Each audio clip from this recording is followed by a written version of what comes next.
Hello, everybody. Welcome to the first episode of Let's Talk About Sweat, the show where we talk about sweat. I am Kasper. And I'm David. And welcome. We are really excited to kick this thing off. And we're doing this because people don't talk about sweat. And sweat sucks, and no one acknowledges that enough.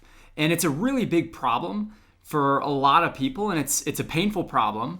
And so we're here to educate, to talk, to share stories, and to share in just the sweat experience with our fellow sweaters. So I'm going to share an embarrassing sweat story in the hopes that you will share too, and we'll really get this conversation about sweat going. And the story that I'm going to share is actually the one that led me to want to start a company focused on solving the very, very painful problem of excessive sweat. And that is the one that takes us back to my senior year in high school. I went to a Catholic school, and we had mass in this big, very hot gym. On this particular day in August of 2012, I was sitting next to my crush at the time and had the sweatiest of hands. They were just dripping in sweat. And that's the other thing, side note. People think that you just, people who sweat just sweat under the pits. No, we sweat everywhere. Hands, feet, faces, underarms, groins, chests, under breast, you name it. We have sweat there, and it sucks. That was a side note. We don't just sweat under the arms. And that's a common misconception. So I had the sweatiest of hands and went for the Our Father. Everyone has to hold hands.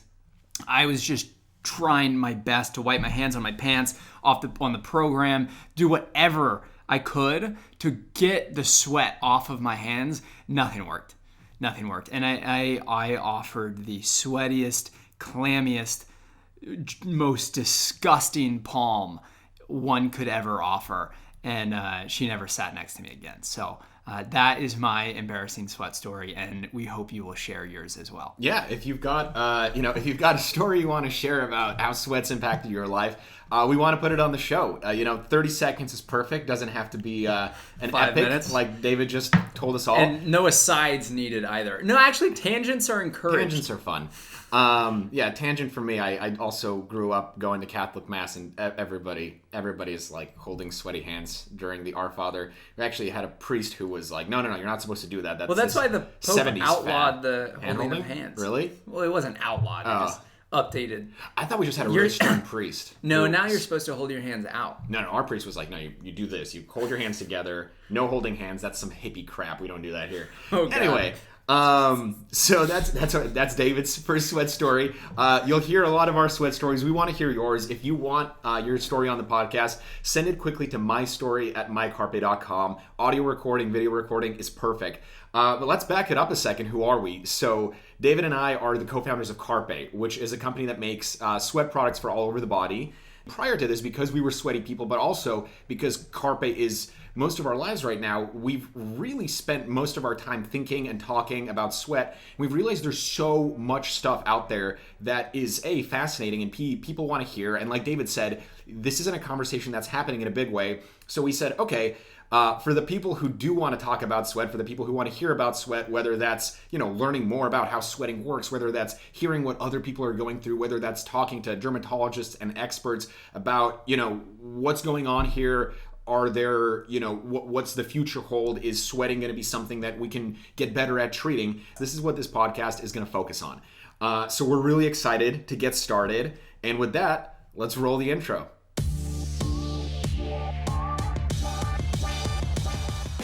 Hey everybody, I'm Kasper. And I'm David, and we were two sweaty guys who started Carpe. We met in college, we connected over our sweaty hands, and we've spent the past few years thinking about sweat, researching sweat, and working on sweat solutions. So join us each week, and let's talk about sweat.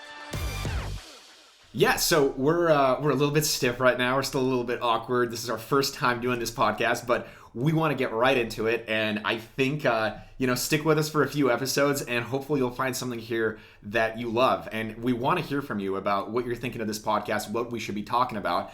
And on that note, the first thing we're going to talk about today is Sweat 101. So this is, we think a primer in the basics of sweat will be useful. If you already know this stuff, if you think it's boring, feel free to skip this episode. Hit us up on Instagram, email us, tell us.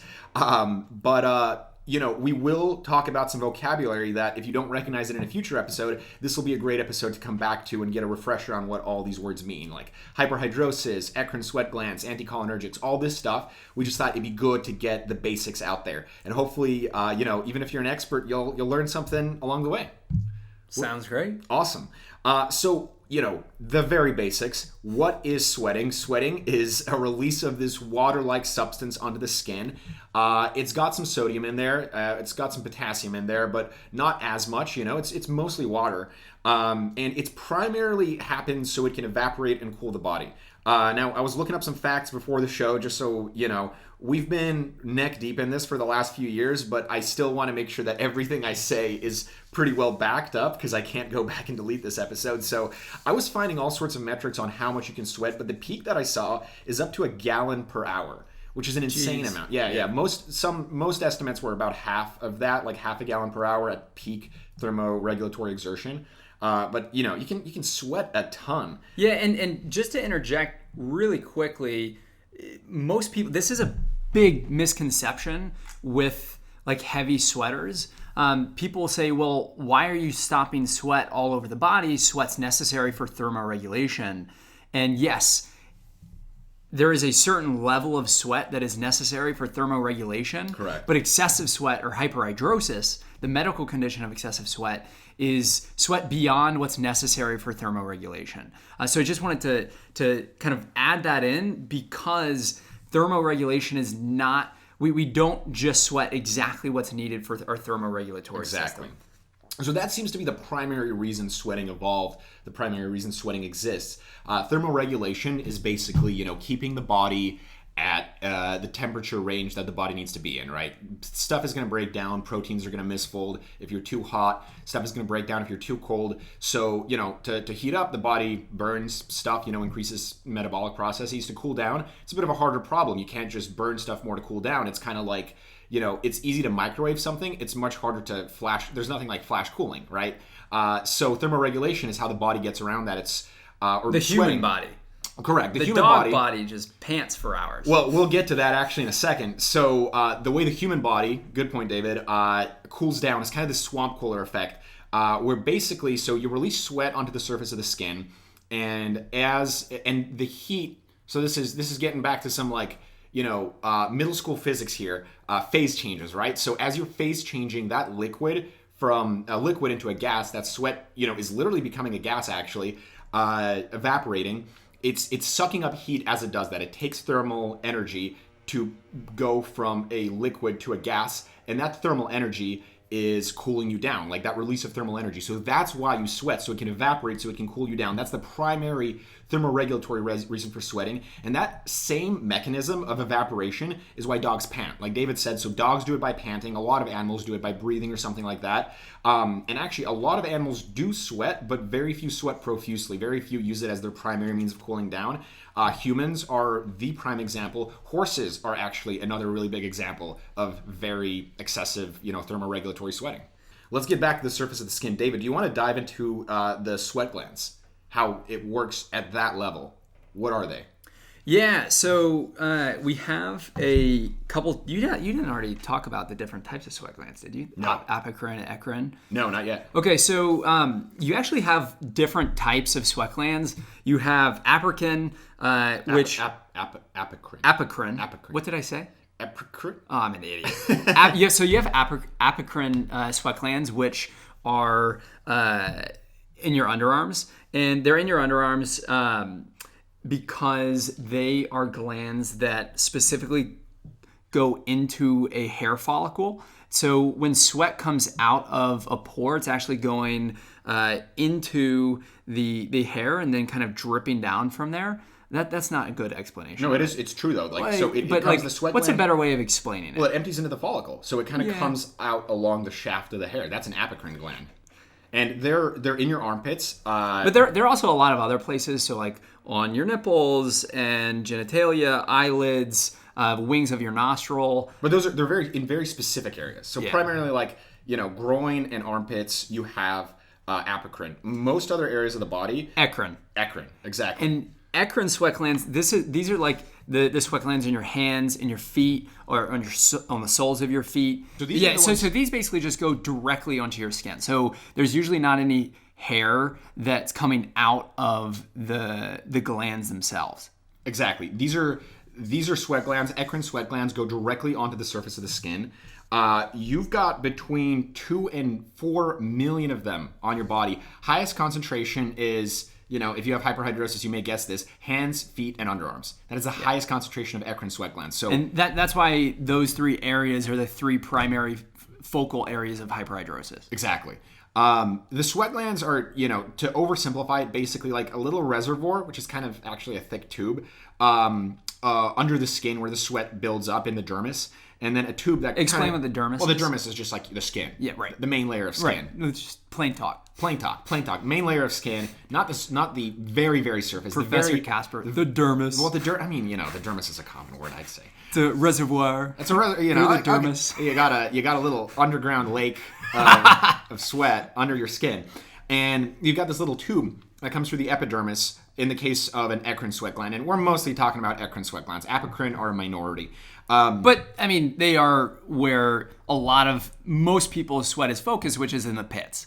Right, but the pits also have eccrine sweat glands in a high concentration. So, and the pits smell. Why do the pits smell? Well, the pits smell because the sweat stays there. It doesn't easily evaporate. And you've got bacteria feeding on a lot of the stuff in the sweat. The sweat helps bacteria grow, and it's these bacteria that release gases that smell. So why don't our hands get smelly? Well, because the hands dry off, and you wipe them off before the bacteria can really accumulate. My hands don't get dry.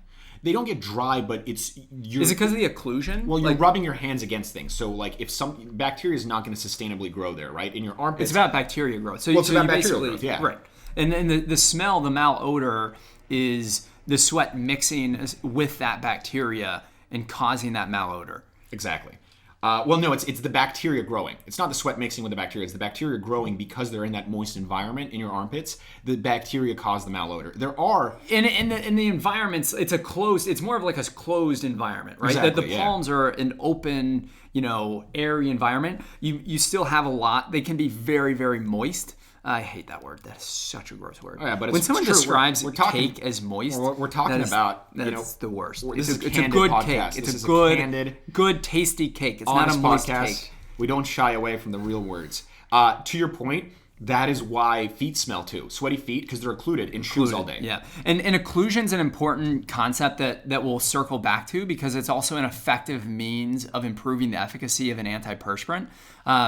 But basically, whenever we refer to occlusion, it's essentially like surfaces occluding, so being pushed together. So your armpits. When we refer to occlusion, it's surfaces occluded. Yeah, that's a shitty way to describe it. Well, it's being pressed together. It's a closed environment. Yeah, it's like trapped. Yeah, you trap something in there.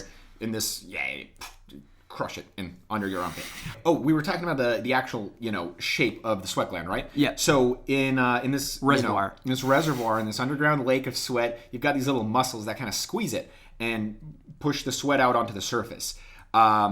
So ultimately, it's this like squeezing mechanism that releases the sweat. You're always building up sweat under the surface. When that reservoir, that underground lake empties, more sweat gets generated in there. And I don't know how into the weeds we want to go. We'll think about like an IV. So in an IV, you have this pouch. Oh yeah, that's you have like a pouch of analogy. liquid. Yeah. For the first time, I thought of a good analogy. You have this pouch of liquid. I didn't even prepare that one. Mm-hmm. And that liquid is connected to a tube that's then connected to a needle that goes inside your vein. Think of that IV pouch. That's under your skin. You can't see that pouch, but that's the actual gland itself, and it has a tube that comes up to the surface of, in Kasper's words, your dermis, your skin. Well, the epidermis. The epidermis. It comes through the epidermis to the surface of the skin. Correct. Largest organ in your body. And it goes up to the surface of the skin, and then that's where the sweat comes out, either through an apocrine gland, i.e. through a hair follicle, or through an eccrine gland, which is just directly to the surface of the skin. Exactly. Okay, so now we're getting a level deeper. So we figured out what's happening on the surface. We know why the sweat gets onto the skin initially, the thing it's supposed to do, thermoregulation, how those sweat glands squeeze it out, what triggers the sweat glands. What triggers the sweat glands? What actually triggers the sweat glands? What causes those little sweat muscles to squeeze and release the sweat? So this happens via the autonomic nervous system, so the unconscious nervous system. You can't think and make yourself sweat. This is one of those things that your body does automatically, like, your heartbeat or breathing when you're not thinking about it, or blinking, stuff like that. And specifically, it's the sympathetic nervous system. So that's the fight or flight, kind of ramping your body up, increasing your heart rate. Do you fight or flight? Are you a runner or are you a fighter? I'm a fighter. Yeah, I'm a freezer. It's a third one. It's fight or freeze. I just want to stay in place and chill out. Just close your eyes. Just close my eyes and relax. Yeah. There's no relaxation in the sympathetic nervous system. That is the parasympathetic nervous system. That's kind of its counterpoint. That's the one that relaxes you and slows down your heart rate. So this is where it gets interesting. The neurotransmitter that, actually connects the sympathetic nervous system to your sweat glands is acetylcholine, which is very, very weird for the sympathetic nervous system. It's very weird for the fight or flight nervous system, because that is usually a neurotransmitter that's used in that calm down parasympathetic nervous system. Now take that fact and table it, because it's going to become important later on when we're talking about the medications that can reduce sweating. Do we know it is weird, right? So do we know why it's the case? There's a lot of conflicting research about it, right? Well, we can talk to an evolutionary biologist maybe in a future episode. I don't have an answer. Do you have an answer? I don't. But okay. I think it's weird because the literature doesn't really have any conclusive answers about it, right? There's still a lot of unknowns about sweat. Well, that's an inconclusive detail. Wait till we get to emotional sweating, which is like, we just have no idea why that entire category of sweat even exists. So that is, the autonomic nervous system. And then there's this paper that I wrote down some quotes from, the scientific paper, so you know that we're not just making all this up. And to introduce the next part, I'm just going to read a quote from that paper. Quote, "The sweat response is under hypothalamic thermoregulatory control via the preoptic sweat area. Autonomic output to eccrine glands arise from both input responding to thermoregulatory and from emotional state. Therefore, heightened emotions trigger a sweat response, such as sweaty palms with anxiety or nervousness." So, to David's point, this is the first time we're talking about another big sweat mystery, which is that whole emotional sweating. But that's a complicated quote. The important takeaway from that is basically sweat is primarily thermoregulatory, but it relies on that sympathetic fight or flight pathway that gets activated anytime you're nervous or exciting. So sweating is definitely part of this emotional fight or flight response. But if sweat is primarily thermoregulatory, why do we sweat so much in excess of what's needed for thermoregulatory? Well, we don't always sweat in excess of what's needed, but we have the capability to sweat in excess of what's needed, right? And why do we? I don't know, on a daily basis. It's probably an emotional evolutionary mistake. I don't know. So we can talk about this in a future episode, because this is where we're getting into speculation. This is an area where the research isn't very clear. Right. So there are a good number of papers about genetic differences in people with hyperhidrosis, right? It being an actual genetic condition. Well, there's some links, but it's not like they're 100%.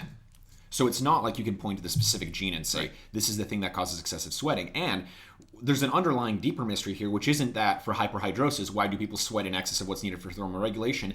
Everybody sweats in excess of what's needed in thermoregulation. Right. The emotional But how do we know it's needed for thermoregulatory? Well, you don't need to sweat on your hands to be in thermoregulatory. Exactly, yeah. And you don't need to have sweaty hands when, you're in a 50-degree room about to do a presentation. Right. Because I feel like schools always keep their classrooms so cold. It's good for you. No, what? Well, I don't know. I have a fast metabolism. I'm always hot. Yeah, so. It's like 60 degrees. That's the only thing that I wasn't ever a victim of getting sweaty from being too hot growing up, because I was actually, what was I trying to say? I was blessed in that I wasn't sweating from being too hot because they were keeping those classrooms so cold. I'm thankful for the cold rooms. I'm the only person in our office who's thankful for the cold rooms. Everybody else is wearing sweaters, and I'm in a t-shirt. But right now we're at home, because if you're listening to this in the future, this is happening during the coronavirus quarantine where everybody's living at home. It is March 31st today. March 31st, 2020. 2020. It's probably going to be in the history books. At 100%. Yeah, this is crazy. This is crazy. So the important takeaway there is, there is this emotional component. We'll talk about that a bit more later, but that is kind of a mystery as to why there is this emotional component to sweating. So we've established that the sympathetic nervous system triggers sweating. Where does that signal come from? Now we're getting to like the root of it all, right? Now we're wrapping up this whole how does the body sweat?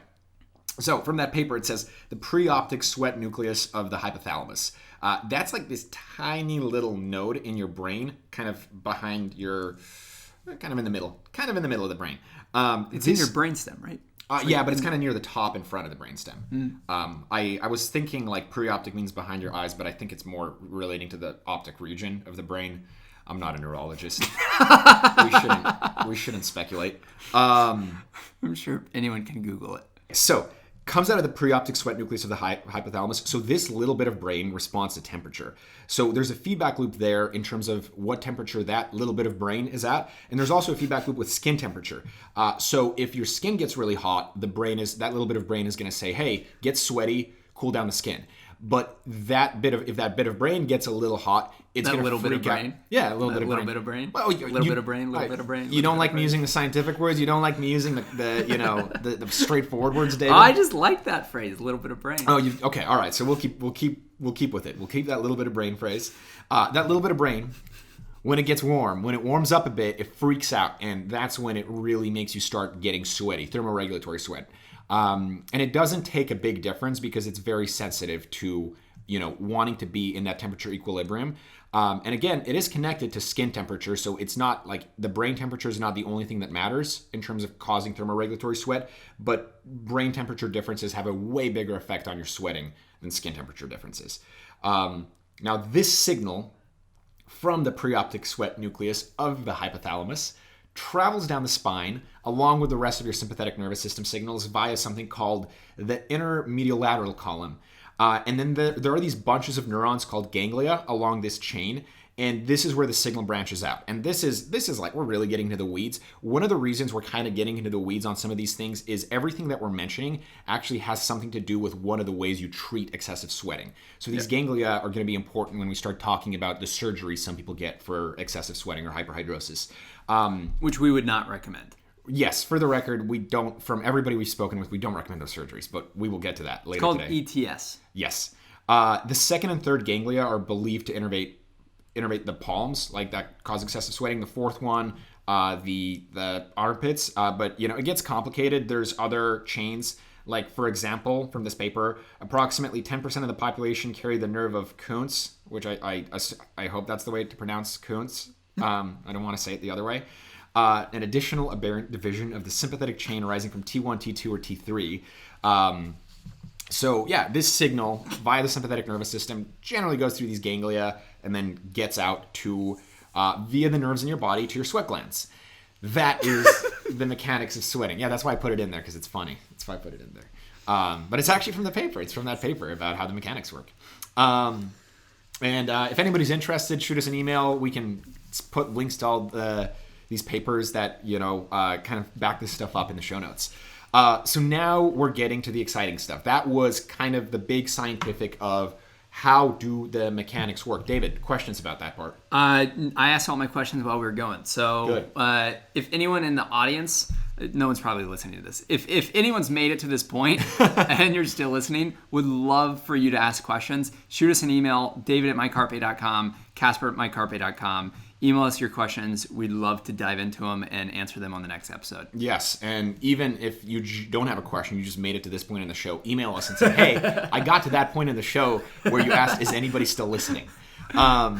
So let's talk about the types of sweating and excessive sweating. This is where we're starting to get into problem sweating. So thermoregulatory, like we said, bread and butter. This is the one that's important. This is the one that keeps you safe at a good temperature. And fun fact about this, you will actually sweat more if you're more in shape, you're more fit, you're more acclimated to your environment. So that's why I've been sweating less. Yeah, exactly, because you're out of shape. So if you move to like a hot area and start working out, you're not going to sweat as much on the first day, and then with each day you're going to sweat a bit more, and your performance is actually going to improve because your body's getting better at more efficiently regulating your temperature. So that is where sweating works amazing. Like, hey, it's adapting, it's keeping you healthy. And then we're getting into sweating that doesn't make sense. So emotional sweating and this isn't hyperhidrosis yet, but this is just the kind of umbrella category that hyperhidrosis is actually going to come out of. This is, sweating from stress, anxiety, emotional reasons. It's primarily focal, meaning it happens in a specific area. So hands, feet, and underarms is usually where emotional sweating happens. Like David mentioned, the presentation in class, being next to his crush at mass. You raise your hand in class, nervous to answer a question. You have that massive pit stain, emotional sweat. You're on a date and your face is sweating profusely, emotional sweat. So that's emotional sweat. The reason for this isn't very simple to understand. Like the thermoregulatory sweating is basically the brain gets a bit hot, you sweat until you cool down and the brain cools down, and then the brain stops telling you to sweat. That's simple. That makes a lot of sense.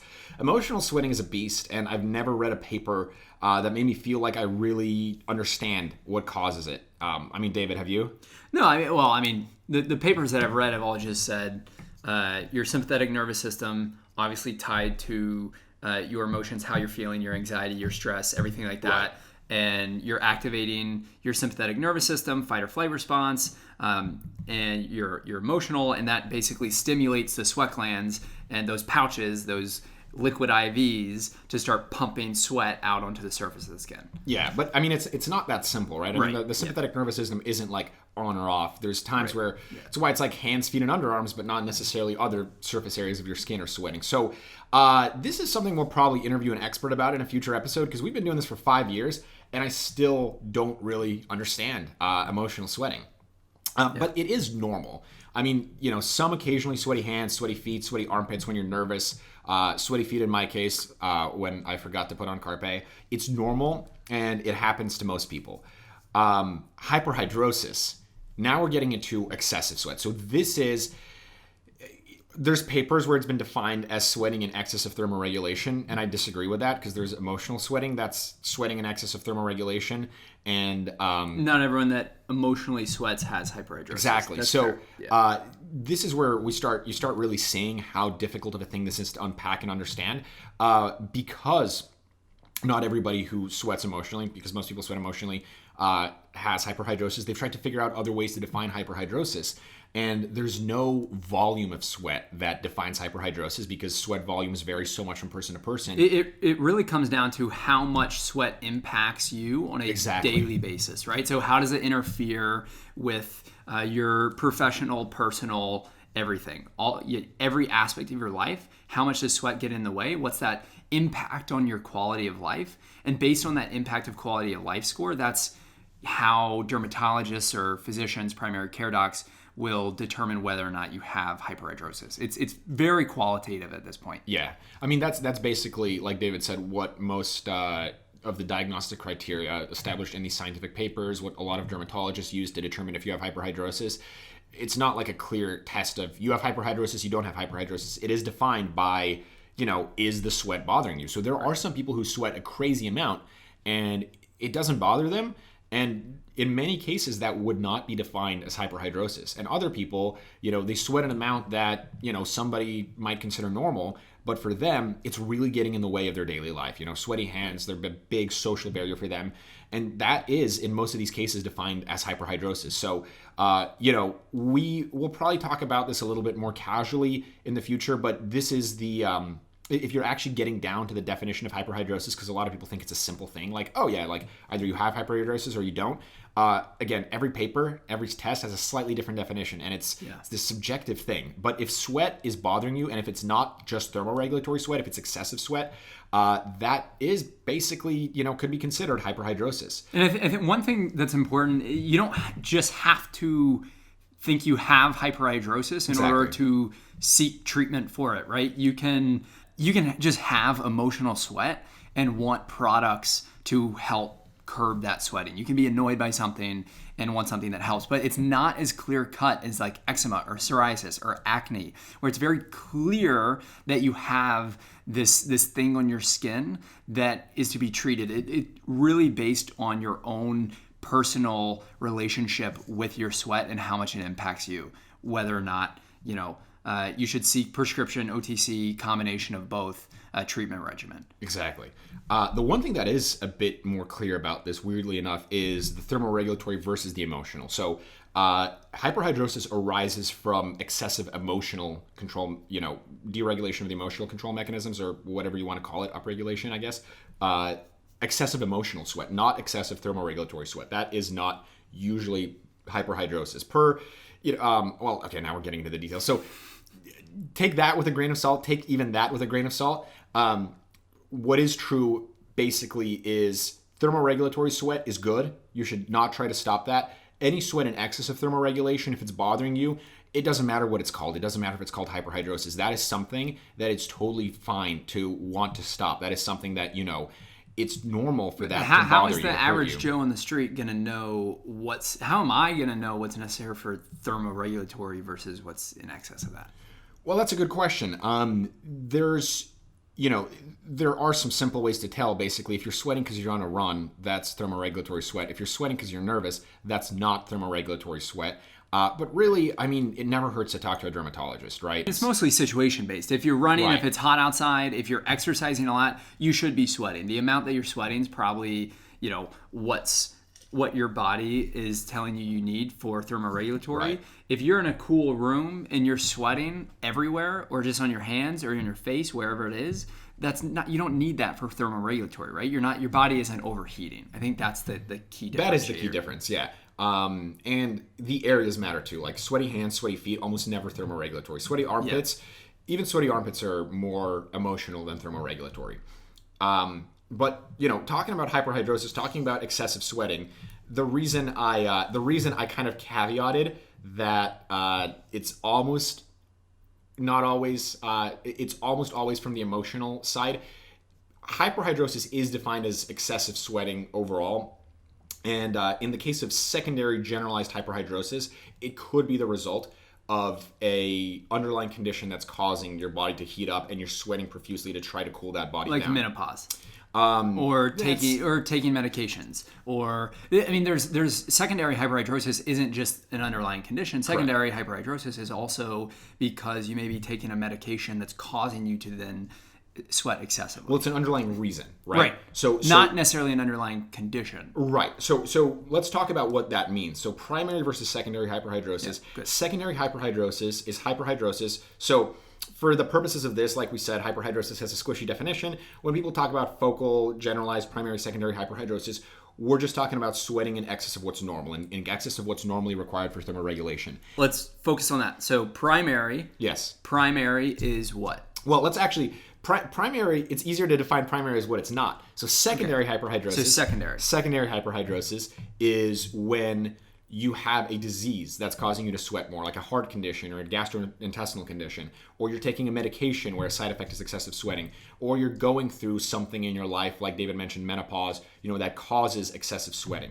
That is secondary hyperhidrosis. Something else is causing that excessive Exactly. sweat. You're sweating excessively, but something specific is causing that. Primary hyperhidrosis, we don't know what's causing it. It's that kind of, it's the quote unquote disease state of hyperhidrosis where it's just something in your brain is causing you to sweat more than you normally should be sweating, and it's not a specific condition. It's just kind of a deviation in a sense from the norm.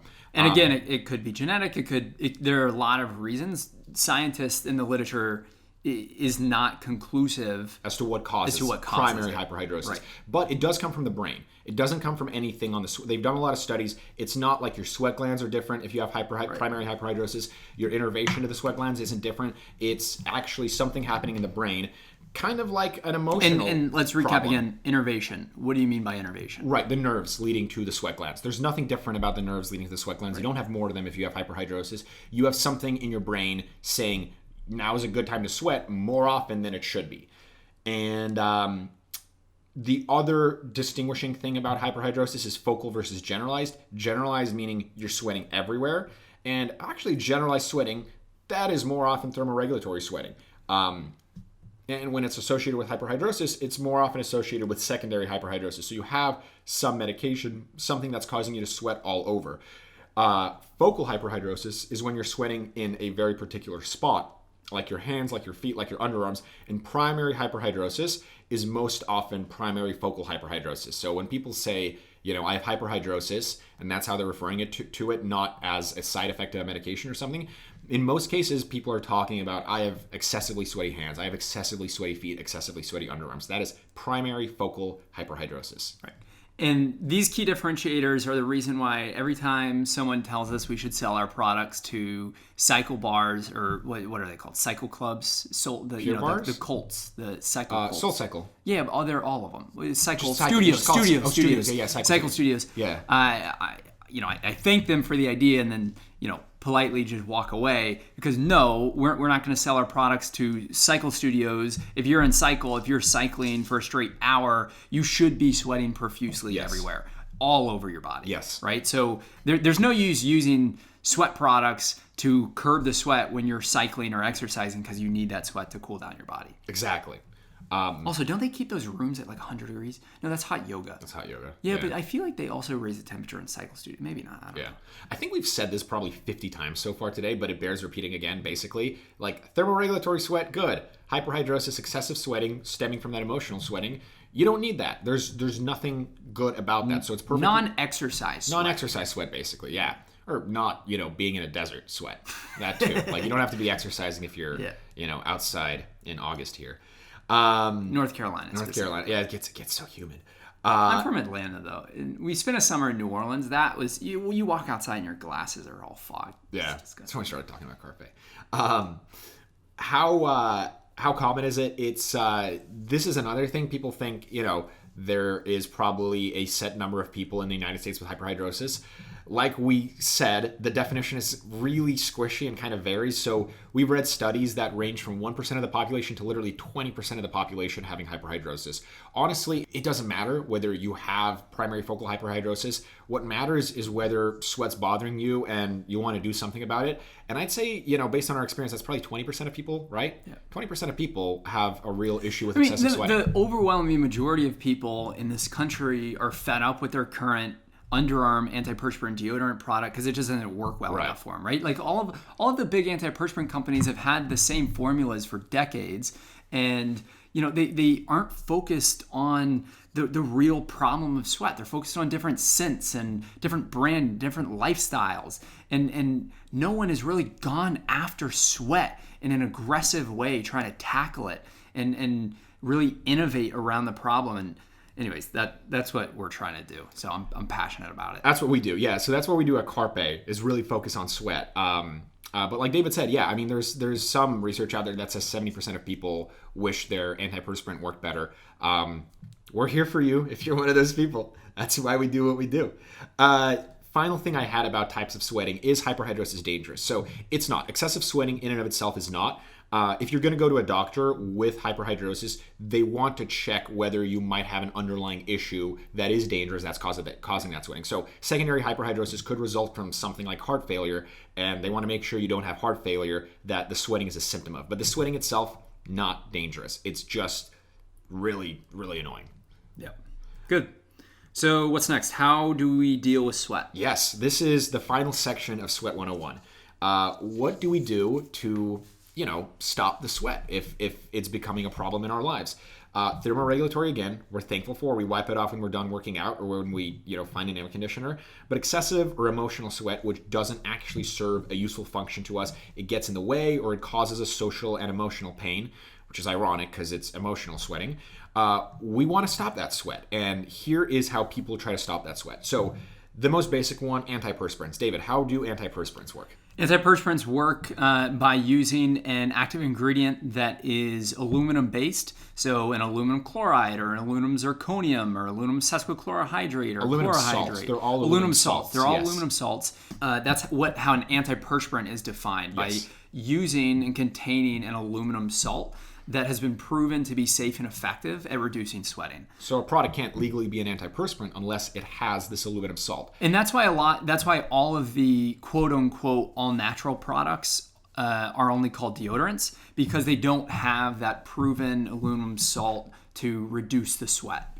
Yes. And how does that aluminum salt actually work? So this is interesting. Antiperspirants have been around for over 100 years. They really started coming into prominence in the early 20th century. They actually started for the They started hands, for sweaty right? hands, and that might be something else that we do an episode about, is like the origin of antiperspirants. But it took until the kind of 70s, I think, actually, for research to start coming out about, hey, I wonder how these actually work. How does this aluminum salt actually stop the sweat? And at the time, they started thinking that the aluminum forms this like little plug in your sweat glands, that basically the antiperspirant is acidic and it gets into your sweat gland, and there the sweat is kind of more of a neutral pH, and it causes this aluminum to precipitate into this little plug in your pore in the eccrine sweat duct, and that basically blocks the sweat from coming out onto the skin, and then the sweat gland kind of stops trying. And not all of it, right? It like reduces the amount that's coming out. No antiperspirant has been discovered that does like 100% sweat reduction.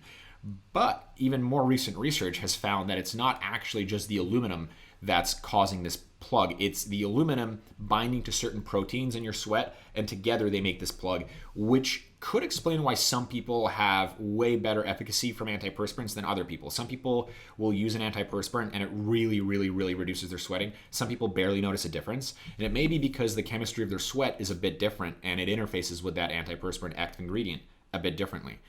So that is over-the-counter antiperspirants, as defined by the FDA, these aluminum salt-containing, antiperspirants. There are also a couple prescription-strength antiperspirants, which same exact thing. They have these aluminum salts. They just have them at higher concentrations than the FDA allows for over-the-counter drugs. Here's a 5-second tangent. These aren't actually approved drugs. They are kind of grandfathered in under this thing called like a DESI drug designation. You're talking about Drysol. Drysol. So Drysol is like a DESI drug, which if anybody... It's 20% aluminum chloride solution. Right, which is above the OTC maximum of 15% for aluminum chloride specifically. Antiperspirants, what's good and what's bad. Let's start with what's bad about Drysol, what's bad about like these prescription strength antiperspirants that use aluminum chloride. Aluminum chloride is irritating because it forms hydrochloric acid on your skin, which burns you. So the aluminum itself is not what irritates, but it forms like a little bit of acid, which is why people who have experience with Drysol often say like, ow, that really hurt. And David earlier in the show mentioned occlusion, which is commonly used with Drysol. You basically, put it on, and then if you put it on your hands, you wrap it in saran wrap or something that keeps it stuck there. Theoretically, it increases penetration. Yeah, but I mean, that mechanism of action doesn't really line up with how antiperspirants work. So I think the whole occlusion thing, I haven't seen very good evidence supporting that occlusion increases efficacy. It's kind of just folk evidence that everybody accepts because it works so well for a lot of other drugs. But I may be wrong about that. Also, just to clarify, the main aluminum salt that irritates more than others is aluminum chloride. Specifically. Not all of it. So the aluminum salts that we use in the majority of our products are aluminum sesquichlorohydrate, which have been proven to be some of the most effective but least irritating active aluminum salts. So yeah, not all these aluminum salts are made equal. Aluminum chloride, it is very effective, but it's very, very irritating. With the other salts, you don't get irritation. There's very little downsides to antiperspirant. The big downside is it's just the weakest of the intervention methods. Some people have a skin and sweat chemistry that works very, very well with antiperspirants, and they have amazing effects, amazing efficacy from antiperspirants. I mean, we've had people use Carpe and say they've tried Botox before and Carpe works better for them. But there's also people for whom it just doesn't have that same level of efficacy for a variety of reasons. And that is the downside of antiperspirants. So antiperspirants kind of the entry level, and one of the things we're trying to do at Carpe is basically make antiperspirants better. So make antiperspirants not just the entry level treatment, make it a treatment that's going to work for more and more people for more and more excessive sweating. But traditionally, beyond antiperspirants, you can try something known as iontophoresis. Iontophoresis is one of the most interesting ways I've ever heard of treating not just sweating. Electric shock therapy. Well, yeah, exactly. But it's like electric current therapy. So let's talk about it for the hands, right? For the hands, you have these 2 dishes of water, basically. It's called tap water iontophoresis. And you put your hands in one hand in each dish, and a current runs. An electric current. An electric current, not a negligible one, a decent one, runs into one hand, through your body, and out the other. And if you do this every day for 30 minutes a day, the studies show you are going to have less sweaty hands. It works. So why doesn't everyone with sweaty hands just do that? Well, it takes a lot of effort. It does not work for some people. And I think the biggest downside is I'm genuinely scared of doing it because we don't understand how this works. And there's just a current going through like your heart. Yeah, I mean, there's contraindications. Like if you have a pacemaker, don't do this. If you're worried about your heart, don't do this. I don't think it's killed anybody or anything like that. But the mechanism of action is very weird, and there's some stuff that makes me believe that it might be a little more central than, What do you mean by central? Well, okay, so the leading theory about iontophoresis for a while was basically that you've got these ions from the electric current going into your sweat gland, and that somehow shuts down the sweat gland, right? And that's why switching polarity in the middle of a treatment, so making the current run the other way, will get, the type of ion you need in that sweat gland. It'll shut down the sweat gland, and that is how you reduce sweating. But there's studies that found that if you're just doing iontophoresis for your hands, your feet are going to start sweating less as well. Meaning that it can't be working locally, it must be working systemically. And sorry, those words are too strong, can't and must. It's one study. I think there's other research that's starting to show things like this as well, but it's by no means, a proven method of action. Nobody fully understands why iontophoresis works, but it could be something like it's working on the actual sympathetic nervous system, somehow, down regulating the activation and, making you sweat less, which maybe that's good. Maybe it does it without any side effects. I just get nervous when you're running an electric current through your body. It's actually changing how your body's operating, and we don't understand how it works. Yeah. And you can also use iontophoresis machines for your feet. You can put your feet in the little pans of water, and for your underarms. They have these like attachments, right? I've seen underarms, I've seen face, I've seen all sorts of really interesting iontophoresis attachments. So, yeah, the other thing about iontophoresis is it's really expensive. Over $1,000 to buy a iontophoresis machine. The good ones. The good ones. You can find you can find others for in the hundreds of dollars.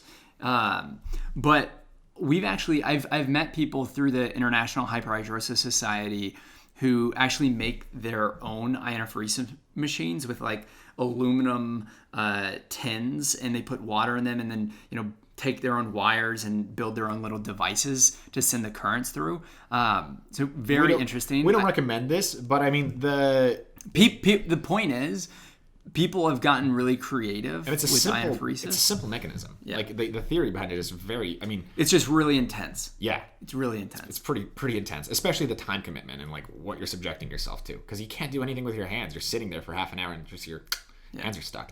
And every day. Anticholinergics. This is the next level up. So this is when you go to your dermatologist and you're saying the antiperspirants are working. I don't want to do this iontophoresis thing. Just give me a pill.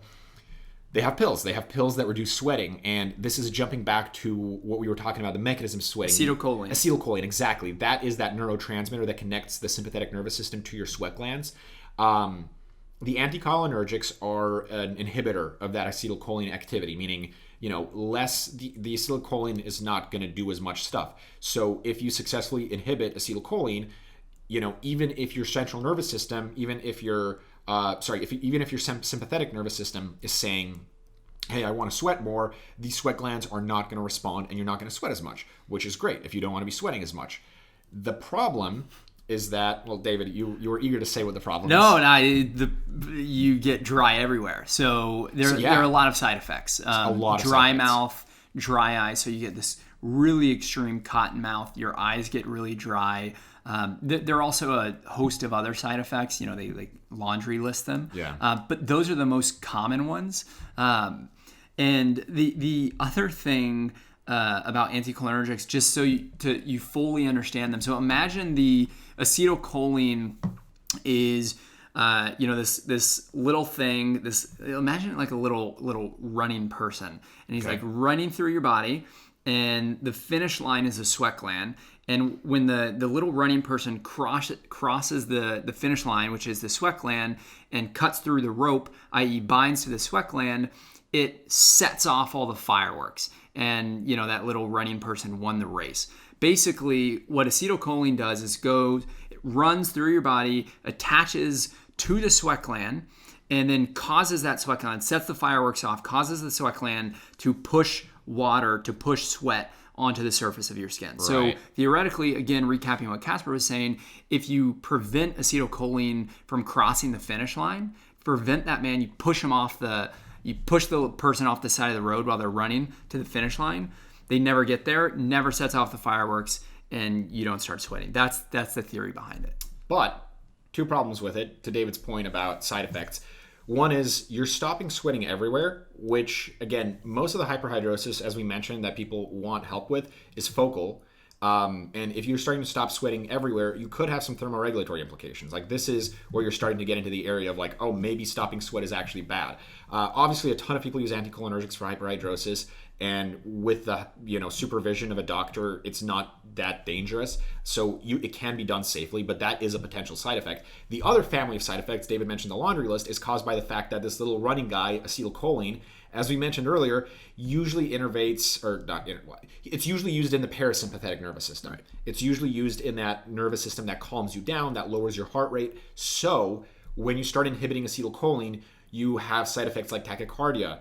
Is it tachycardia? Tachycardia? Research all the heart stuff. I don't know how to say the word, though. I don't even read that word. Your heart rate gets fast, and it stays fast because it can't slow down very well because the acetylcholine is inhibited. So there's all sorts of side effects like this. That's why you get urinary retention, I think, urinary retention happens from this, right? Not relaxation. All these things that would happen from, being tense. You get higher intraocular pressure. No. I think like your pupils dilate. It's actually an anticholinergic. It does dilate. If you've ever gone to the optometrist and they've dilated your pupils, they're putting an anticholinergic in your eyes. Yes.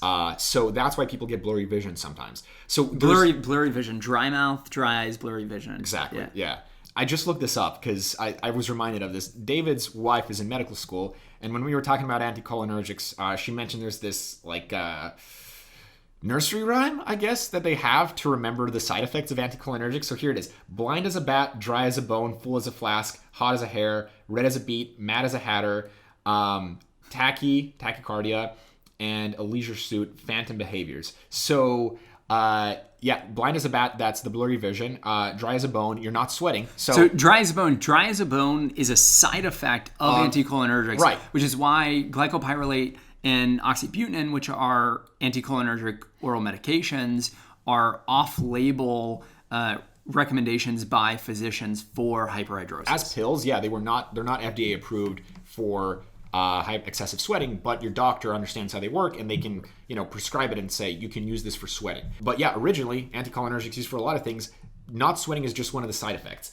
The one that's kind of scary, so the full as a flask, can't urinate, that's urinary retention. We were right about that one. Hot as a hare, again, you're inhibiting thermoregulatory sweating, so you're going to start heating up, so that gets a bit dangerous. Mad as a hatter, that's fun. So it gets scary when you're messing with anything that, affects your brain. Basically, there's two very common anticholinergics, and I think David mentioned them, that are used for, the dogs are in the front yard. You should deal with that. Oh my. And we're back. We just had to cut that because the dogs ran away from the backyard where we put them so they wouldn't interfere with the podcast. So you might hear dogs from now on. Basically, David mentioned two common anticholinergics that are used off-label for hyperhidrosis, oxybutynin and glycopyrrolate. Oxybutynin is in a class of anticholinergics that can cross the blood-brain barrier, so it can have central nervous system effects. And there's this big study that came out recently that basically shows that anticholinergics... that certain anticholinergics, particularly the ones that can cross the blood-brain barrier, like oxybutynin, they can cause like neurological effects, meaning they can lead to increased incidences of dementia and stuff like that. Don't quote me on this. I'm not a doctor. I'm not a researcher, but you can look this up, the paper about anticholinergic effects on dementia and things like that. And it's not all of them, right? It's not all of them. Specifically the ones that are crossing the blood-brain barrier. Exactly. And this is one of the first studies that we actually saw about this. One of our dermatologist advisors actually sent it to us probably 3 or 4 months ago. I think it's been longer. Jeez, time flies. But so this is the studies, if you look them up, basically are talking about anticholinergic effects on neurological disorders, dementia, things like that. If you dig into them, you'll find that it's only the anticholinergics that cross the blood-brain barrier. Glycopyrrolate is one of the anticholinergics that does not do that, so it seems to not have as bad of side effects on this central nervous system stuff. And on the note of glycopyrrolate, well, we kind of talked about the good and the bad of systemic anticholinergics, pills that you take. Glycopyrrolate is also recently been approved in a wipe known as Qbrexza by this company called Dermira. So this is an anticholinergic wipe that's approved by the FDA to be used for excessive sweating of the underarms. I think it's the only known FDA approval of an anticholinergic specifically for excessive sweating. Yeah, it's the first one. It's the first one. And a lot of other companies have topical anticholinergic prescription products in their pipelines. But Qbrexza Dermira, which was actually just acquired by Eli Lilly, launched Qbrexza, and it was the first anticholinergic to be approved at like 2%. Yes, yeah. I don't know the exact concentration offhand, but basically it's been out there for about a year. There's not much feedback on it yet, so I can't say whether it's really helping people. I've heard good things, I've heard bad things. I know it was tough to get it at a reasonable price in the past. I think insurance has caught up recently, but that's a new treatment that's out there, a topical anticholinergic that's, it's a prescription drug. So if you're already talking to dermatologists about excessive sweating, worth asking if they think that is a useful option. But speaking of dermatologists, speaking of useful options, let's get to the real heavy artillery here, Botox. Botox is the thing everybody knows, that stops sweat, right? Yeah. Yeah. And it's expensive. It's expensive. It's painful. So needles. Basically, imagine for hyperhidrosis, what dermatologists can do is they can they can do Botox injections, a lot of them. So if you're doing it on your hands, they do hundreds of small injections all in your palm and fingers, injecting Botox right in the skin and essentially like freezing the sweat gland, right? You're essentially limiting its activity. No, it's a neurotoxin. So I mean, it's kind of the same. It's a different mechanism than the anticholinergics, but it's a similar idea. As you're stopping the sweat gland on like a nerve level. Right. Exactly. Freezing it. Right. Well, no, you're not actually freezing it, right? Yeah, of course. Freeze. Everybody clap your hands. So that is, so Botox injections, they are really effective at for reducing most people, from everybody underarm sweat, hand sweat, feet sweat. A lot of people have found great success with it. The issue with Botox injections is that there are several issues. One, they aren't covered by insurance for cosmetic reasons, which right now, like, using it for sweat is considered cosmetic. And two, they cost in the thousands of dollars for every procedure. And three, you have to do them every 4 to 6 months to keep up with that efficacy. So and they really, really hurt. So a lot of dermatologists will come up to us at conferences and talk about how they'll just hear patients just honestly yelling at the pain. And it's pretty rough. But again, they do work. And different people have different experiences with the pain and different pain tolerances. So this is another thing we might do an episode on later on, because it's such a big way that people attack hyperhidrosis. There are ways to mitigate the pain. There's some interesting research I found about literally just icing it helps. Certain topical anesthetics help. So all sorts of things about Botox. But like David said, it's good. There are some downsides. The final thing, which is the thing that we already mentioned we would not recommend, endoscopic thoracic. Yeah. Endoscopic thoracic surgery. So basically, they cut a hole in the side of your rib cage and deflate one of your lungs and come in with an endoscope. And remember those ganglions that we were talking about earlier when we were talking about the whole, system, the nervous system that conveys the signal of excessive sweating from your brain to your sweat glands. They kind of sever those at the ganglions. They separate certain ganglions. There's different papers debating where the proper level to sever the ganglions is to prevent the most sweating.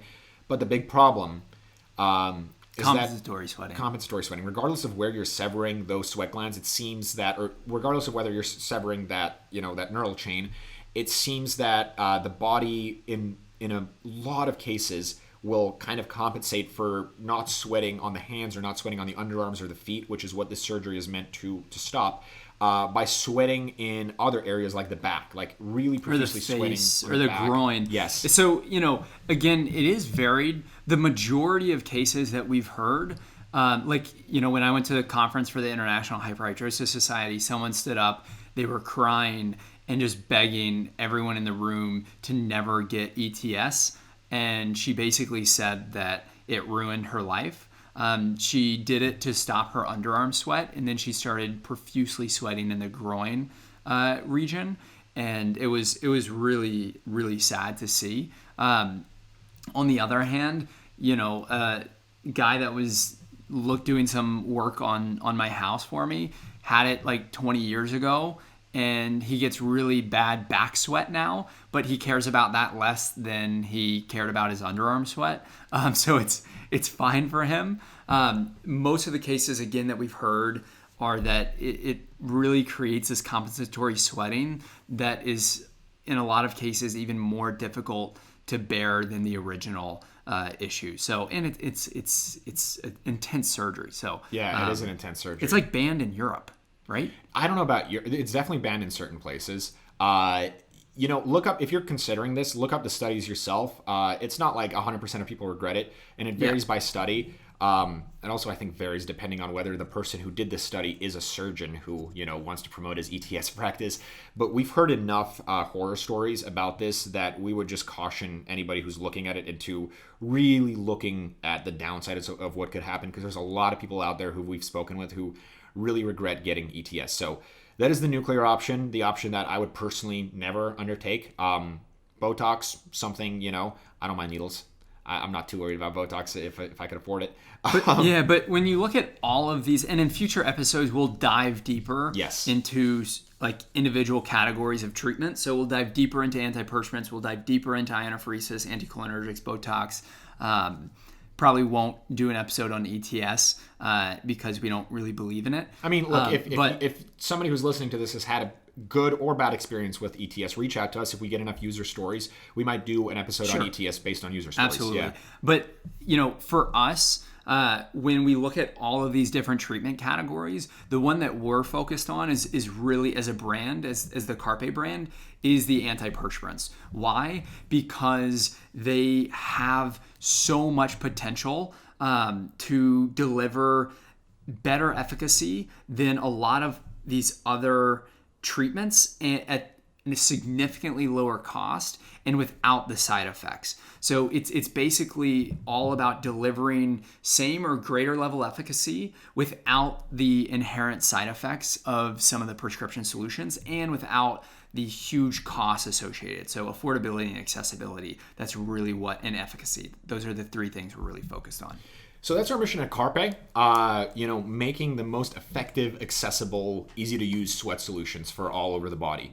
But our mission with this podcast is going to be a bit broader than that. It's about exploring everything about sweating, all the treatment modalities. I think, we're not working on what we are working on at Carpe because we're trying to hide that there's something else out there. Like, I think there's good and bad about a lot of the options out there. And there's some people who don't mind their sweating, and that's totally cool. I think for most people, the products we have at Carpe stand on their own. So that's why we really want to explore everything, honestly, we and talk really about all sorts of sweating. Yeah, we want to be your true partner in sweat. Yes. It's a tough journey, and we're all in this together, just like we're all in this pandemic together. Yeah. And it has been amazing to see how everyone has been banding together and working together to help each other out and to get through these times.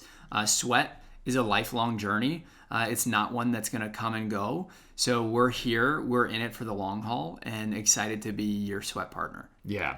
So just a recap of today's episode, we, this was Sweat 101. We talked about what's sweat, how it works, the types of sweating, what people do about their sweat. In future episodes, we'll dive deeper into some of these topics, but we will be doing this with researchers and doctors and experts. So this was probably the longest episode where it's just going to be David and me talking about like the science of sweat. If we're talking about the science of sweat in the future, it'll be a fun interview. And there might be episodes where we're not talking about the science of sweat, where we're talking about our experiences with sweat, your experiences with sweat. We want to hear what you'd like us to talk about and what you'd like us to dive into and explore. So reach out to us at mystory@mycarpe.com. And we're just getting started on this awesome journey together of learning about this huge thing that is so big in so many of our lives, but so few people talk about. And we're really excited that you're here with us for the ride. I said, and we're excited that you're here with us for the Write Us. This is what happens when I'm reading my show notes verbatim. All right. Anyway, I'm Kasper. I'm Goodbye. David. Yeah, we'll see you guys next week. And let's talk about sweat. Let's talk about sweat. All right. See y'all.